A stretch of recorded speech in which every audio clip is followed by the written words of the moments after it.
I would be wandering in distant fields where man and bird and beast live leisurely, and the old earth is kind and ever yields her godly gifts to all her children free. All literature records the bountiful nature of our land, and it pays homage to the men and women who daily toil the soil and seas, imploring them to yield their treasures. Good day, I'm Adrian Atkinson, and in this episode of Jamaica Magazine, we reflect on the work done last year by and on behalf of the farmers and fisherfolk of this country.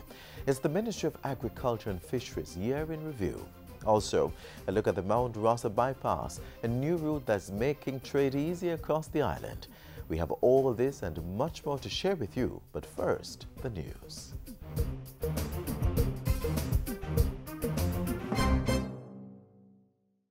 I had a plan for my life.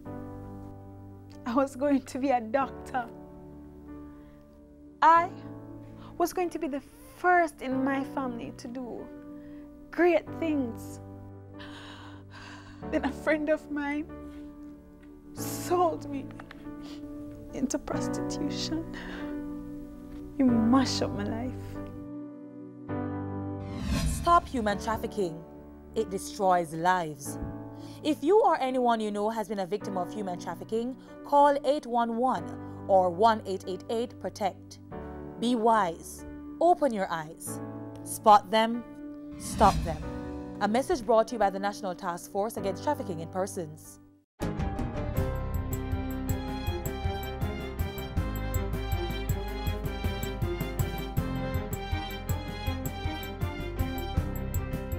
Good day, I'm Andrea Chizom, and this is your JIS News for Wednesday, January 14.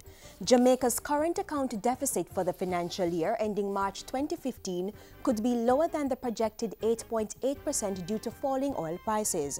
That's according to the co-chairman of the Economic Program Oversight Committee, EPOC, Richard Biles, who was speaking at a press conference on Tuesday. It is likely to be in a region of about 6% to 7%. Maybe even a little lower, maybe closer to 5%.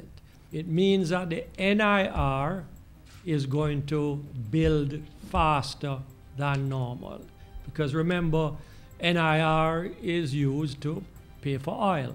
Mr. Baz added that the drop in oil prices would also reduce inflation and slow the accumulation of debt under the Petro-Carib Agreement. He, however, warned that since oil prices were not static, government should proceed with plans to diversify the country's energy mix and build a new energy-efficient power plant to meet demand. Meanwhile, EPOC is expressing confidence that Jamaica will pass the 7th consecutive IMF test for the quarter ending December 2014. As Finance Minister Dr. Peter Phillips indicated recently, EPOC says all quantitative targets and the structural benchmarks for the period were met. Mr. Baz explained that the primary balance for April to November was $54.4 billion, over $6 billion more than budgeted. The net international reserves NIR as at December 2014 stood at approximately $2 billion, approximately $1 billion more than budgeted. There are two taxes of note that overperformed. One of them is PAYE, which is $1.7 billion more than budget, and tax on interest that is up by nearly $3 billion above the budget. However, total tax revenues were about $8.1 billion below budget. Government in turn cut expenditure by $16.4 billion.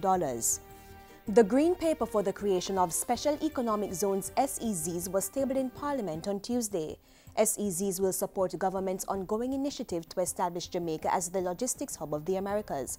Industry, Investment and Commerce Minister Anthony Hilton said the Green Paper was developed following wide-scale consultation with local and international stakeholders. SEZs will replace the current free zones and will be promoted and facilitated as a strategy to attract and retain targeted investments, and will catalyze and sustain economic activity across various sectors of the Jamaican economy. Mr. Hilton added that in order to protect existing free zones, the Free Zone Council was reactivated to oversee their transition to special economic zones. The Green Paper also outlines labor market reform initiatives to attract employment. Labor practices, Mr. Speaker, to be adopted in the SEZs will entice job seekers to aspire to be a part of new industries that challenge their creative intellect while guaranteeing a world-class quality of life. The Kingston and St. Andrew Corporation, KSAC, says it will continue its drive to approve development applications within 90 days. If your applications are taking longer than what we are saying, do not hesitate to bring that to our attention. We want to track all applications that may be outside of the new standard of 90 days to ensure that we keep raising the bar. The task is to make quality customer service a standard at the KSAC, and that's where we are heading. Mayor Angela Brownberg was speaking at the KSAC's monthly meeting on Tuesday. She said the KSAC's Information Technology Unit would ensure that adequate technical support was in place to speed up processing time and allow clients to track the status of their building applications online. The mayor added that the council now boasts a 95% approval rate. And finally, there was a 10% decline in the number of children reported missing for 2014 when compared to the corresponding period in 2013. The Office of the Children's Registry OCR pointed to data showing that 1,984 children were reported missing in 2014. Of that number, 79% were girls and 21% were boys. The OCR also revealed that 9 out of every 10 children reported missing in 2014 had returned home. 7 of the children reported missing were found dead, representing a 50% reduction when compared to 2013. And that's it for JIS News today. I'm Andrea Chisholm. Thank you for watching.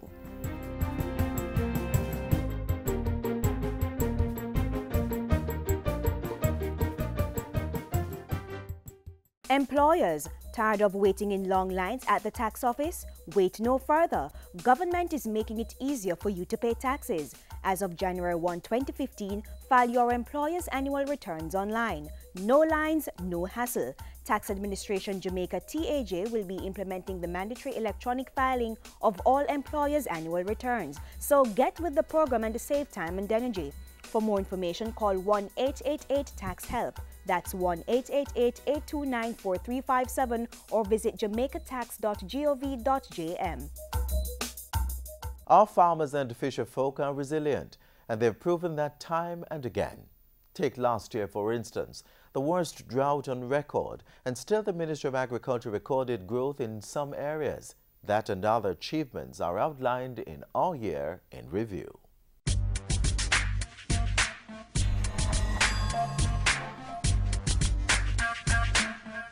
Improving infrastructure to increase production, achieving growth and implementing measures to ensure food safety while protecting the livelihood of farmers.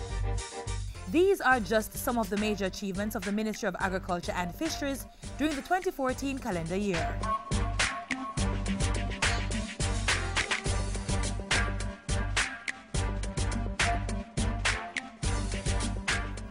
In the second half of 2014, the agriculture sector lost one of its champions. Roger Clark, who had been minister since 2012 and in previous administrations, suffered a heart attack and died on August 28 after undergoing back surgery in the United States. He was accorded an official funeral. Then Derek Kelly, who had been acting in his absence, was officially appointed the Minister of Agriculture on October 6 and retained separate responsibility for the Ministry of Labour and Social Security.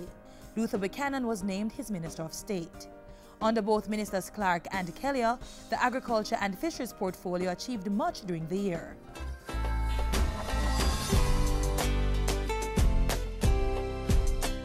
At the start of the 2014 calendar year, the Ministry of Agriculture and Fisheries set out to apply strict fiscal prudence, even while pursuing growth within the sector. By the end of the first quarter, 18% growth was recorded, largely driven by increased production of non-traditional crops. We are now on a growth trajectory. We're producing this year the most ginger that we have produced in 25 years. Support of the agri-parks also helped to boost production. Irrigation systems were installed at the Yallas, Nain and Plant and Garden agri-parks. Cabinet also approved contracts valued at over $500 million for infrastructure development on other agri-parks in 4 parishes. The work included installation irrigation infrastructure, the fencing of pumping stations, and provision of stormwater channels and access roads. The development of our agri-parks will help to increase even further the growth we have seen in the agricultural sector. And growth continued in the April to June quarter, which recorded a 92.1% increase in traditional export crops. Domestic produce also increased by 5.5% and animal farming activities by 0.9%. To continue and sustain that growth, additional lands were identified in St. Mary, Westmoreland, St. James and Hanover to expand the number of agro-parks. The Agriculture and Fisheries Ministry also contributed to government's quest for increased job creation in 2014. In January, the government and Red Stripe signed a lease agreement for the multi-million-dollar Project Grow Cassava initiative, securing about 2,500 employment opportunities. Work got off to a start later in the year. During the year, an $11 million grant was also signed with the Japanese government to revitalize the West Indian Sea Island cotton industry in Jamaica. About 15,000 jobs and close to $1 billion in earnings are estimated from the venture. 77 sorrel, ginger and pimento farmers, along with 11 factory workers, benefited from the opening of a $28.7 million sorrel processing plant in Westmoreland. Drought conditions during the months of June and July severely impacted agricultural production, but the government quickly responded, pumping $30 million into mitigating the effects. An additional $3 million was also allocated to assist farmers who suffered losses due to fires. In September, Cabinet approved a further $95 million to help the sector. This support goes beyond recovery of these farmers, but will put them in a position to withstand any future droughts. $50 million of that sum was spent on the resuscitation of drought-affected farms in St. Anne, St. Mary, St. Thomas, St. Andrew, St. Catherine, Clarendon, St. Elizabeth, St. James, Manchester and Westmoreland. Assistance was also given to 38 members of the Jamaica Greenhouse Growers Association for the excavation of reservoirs and the installation of pond liners to store water. The remaining $45 million are to be used during the first quarter of the 2015 calendar year. Even as farmers battled drought, programs continued to keep the sector vibrant. In June, Jamaica resumed banana shipments to the United Kingdom after a 6-year absence from that market. A new contract in October paved the way for the supply of 1 container of bananas per week to the UK. So as we increase opportunities through the export platform, we will continue to develop marketing arrangements with our partners in the USA and those in the UK through the Fresh Produce Consortium. And it was later announced that Trinidad and Tobago had given Jamaica a phytosanitary clearance to export our bananas to their country. Earlier in May, the European Union's $718 million Jamaica Banana Accompanying Measures program was formally launched, benefiting more than 2,000 banana and plantain farmers and other workers. Another partnership with the EU, namely the Barracks Relocation Project, facilitated the handover of 84 houses to sugar workers in Westmoreland and Trelawney, valued at some $297 million. In 2014, the Agriculture and Fisheries Ministry also activated several initiatives to secure safe food products for local consumption and the export market. The National Animal Identification and Traceability System was launched, and the tagging of cattle began in November.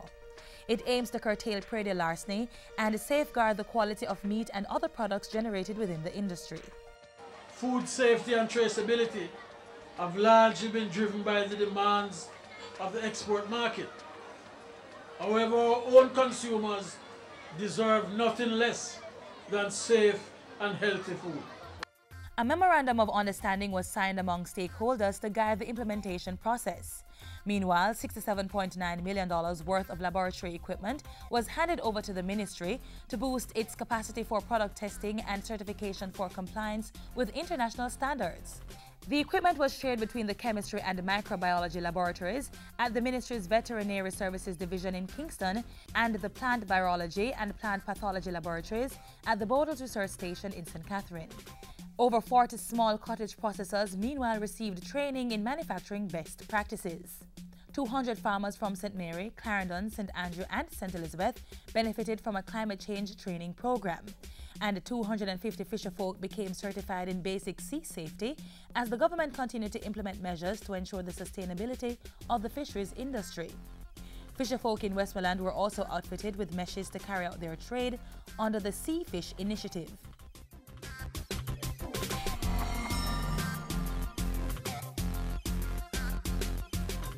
The Ministry of Agriculture and Fisheries in 2014, building resilience, increasing production and productivity, helping Jamaica achieve the strategic priority of job creation and economic growth.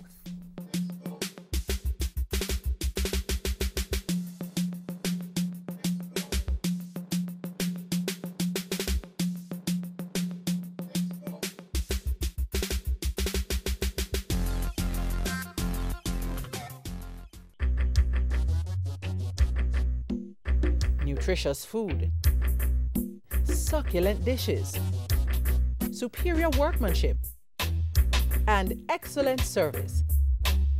Jamaica is on the go. Let's grow what we eat and eat what we grow. Let's harness the indomitable spirit of our most valued resource, our people. Let's support our local businesses. After all, buying Jamaican means building Jamaica.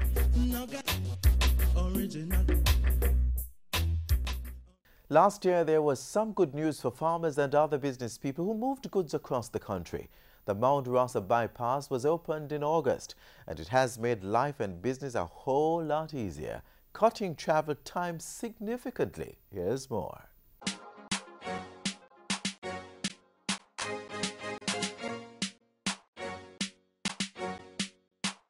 If you're a regular traveler to the North Coast, you would know about getting stuck on Mount Rossa Hill and waiting hours upon hours to bypass trucks that move at snail speed.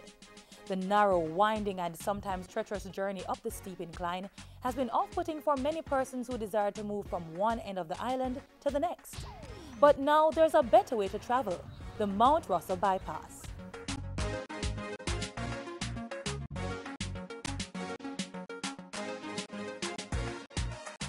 The Mount Rossa bypass section is part of what we call our North-South Highway, which will link the south coast of Jamaica all the way through to the north coast of Jamaica. We believe when the highway is completed in 2016, this highway will change the way where Jamaicans choose to live and where they choose to work.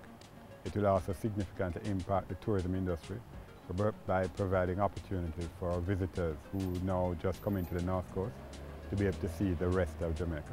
The 19.3 kilometers Mount Rossa section, which traverses some of the steepest terrain in Jamaica, has already seen Jamaicans covering what has at times been a 2-hour journey in less than 15 minutes. However, there are a number of new safety features which have been included in the design to ensure that you make the best use of the thoroughfare.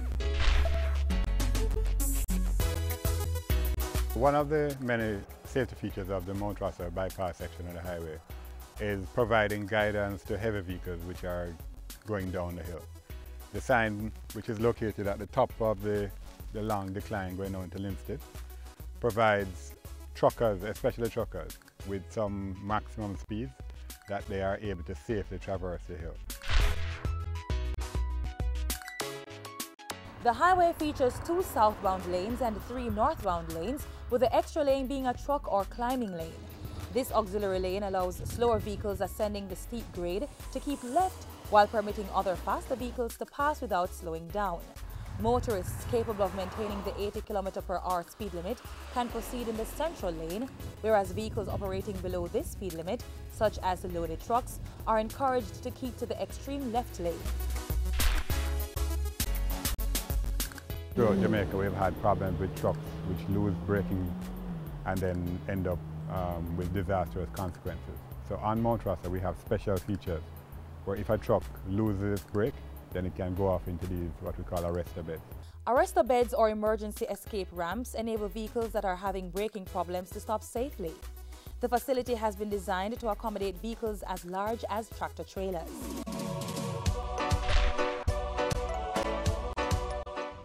A lay-by has been provided for motorists traveling southbound at the start of the 8% slope. This allows motorists somewhere to pull over and make precautionary checks to ensure that the vehicle's brakes are okay and or that the load they are carrying is secure. These strips have been installed as a road safety feature to alert motorists that there are potential hazards ahead, such as bends and emergency ramps. The strips cause a vibration and an audible rumbling transmitted through the wheels and into the vehicle's interior. They are also utilized on approach to the toll plaza to encourage motorists to reduce their speed. Motorists should not proceed through heavy smoke on the highway. Stop and pull over onto the verge and call the toll emergency number for assistance. Once the report has been lodged, a patrol vehicle will be dispatched. Motorists are required to follow the instructions of the patrol officer. When proceeding through fog, motorists should reduce their speed to the point that they are able to travel safely, stay in the left lane, and put on their hazard lights.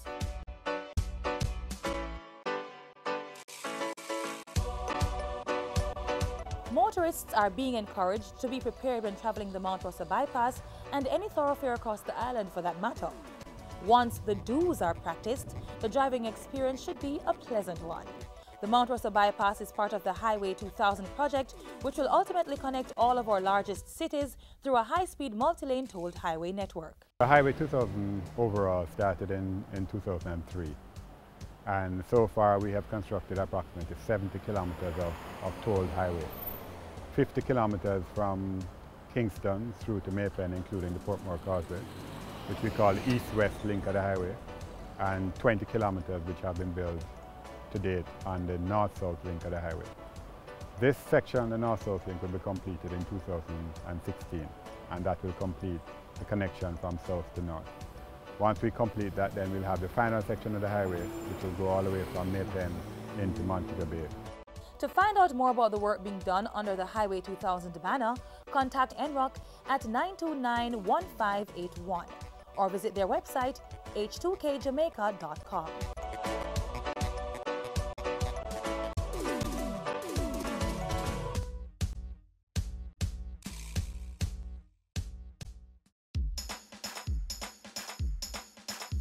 We want a productive Jamaica.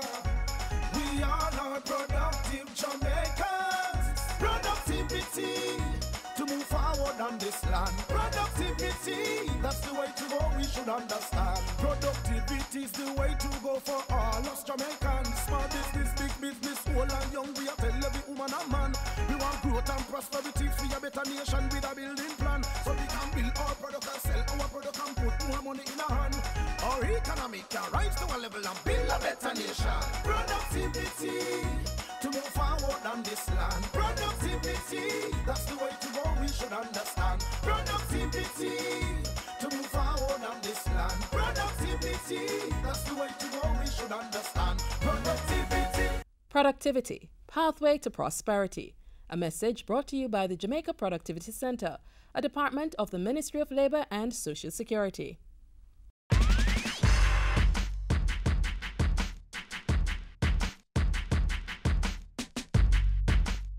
Exercise more, eat healthier. Sounds like some of the resolutions you made at the start of the year, right?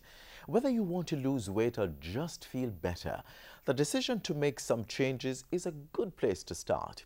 Here are some tips to help you achieve your goal of healthy eating this year. Start by eating your favorite treats in moderation. No need to go cold turkey and deprive yourself. Aim to eat nutritious foods that your body loves 80% of the time. Use that other 20% to treat yourself a bit. Snack smartly between meals and eat small meals more often. Don't allow yourself to get too hungry. If you're not starving before a meal, it's easier to eat slowly. Notice your body's fullness cues and not overeat. Eat fresh produce throughout the year. Keep an eye on what's in season, because eating fresh means eating the tastiest fruits and veggies around. There is a link between how we feel and how we eat, particularly when it comes to stress. Figure out what kind of eater you are. Do you look to food for comfort in times of emotional distress? Know yourself so you can formulate a plan to make better decisions when faced with those emotions. At meal times, try to be relaxed and mindful of what you're eating. This is a great way to eat until you're full, but not beyond. Start the day with a healthy breakfast. Studies indicate that this practice is linked to sustained weight loss and weight management, particularly when that breakfast is nutritious, rich in fiber and high in protein. So, if your objective is to eat healthy in 2015, do something different every day, and that will take you successfully towards your goal.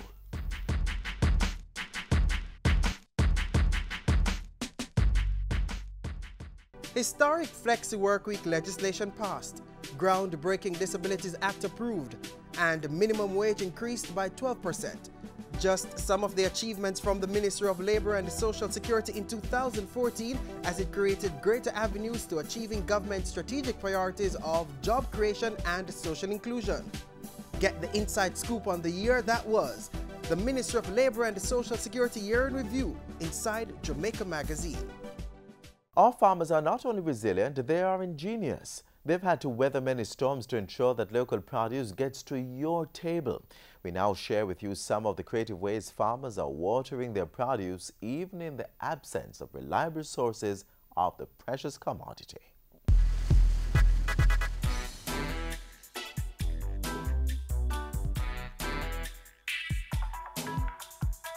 We get most of our annual rainfall during the May to June and October to November months.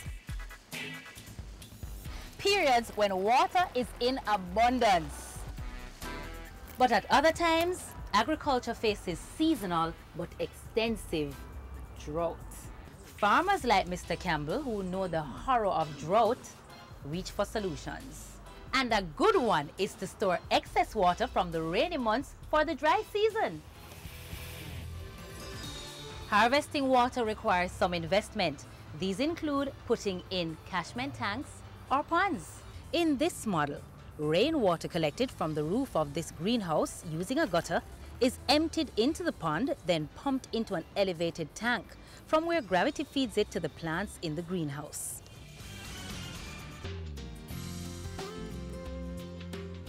Tyrone, who farms in a hilly area, collects the rainfall from the roof of his house into a tank built of stone and concrete. He then pipes the water into his field, where he irrigates using the drip system. Agricultural experts will tell you the size of the water harvester you choose to put in will depend on your preference and budget. In the end, you'd surely be saving on the cost of water and meet the important objective of improved production by reducing the impact of drought. The dry mulching technique has been proved effective in managing drought risks. It's a kind of farming that helps retain soil water in the ground. Farmers who plant crops with higher levels of tolerance to heat are better able to deal with heat-related constraints during drought. Research and breeding of drought-tolerant crops has therefore been an area of focus in the Ministry of Agriculture. Farmers being provided with drought-tolerant crops are able to build a resilient system that gives enhanced crop yields under high temperatures. This is where we have to leave you for now. Remember, disasters do happen. Be prepared. Until next time, take care.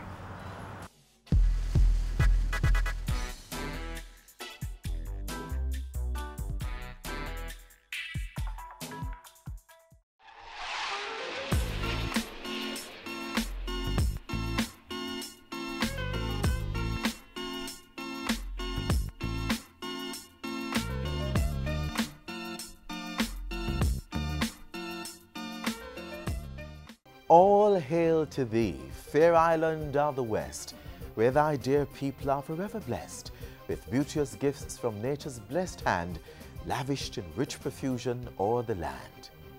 We are truly blessed as a nation, and we should not take for granted those who work hard to make it easier for us to enjoy nature's gifts. Thank you once again for spending time with me on another episode of Jamaica Magazine.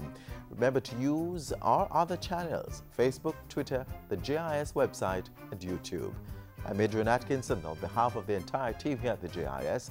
Remember to always share your blessings.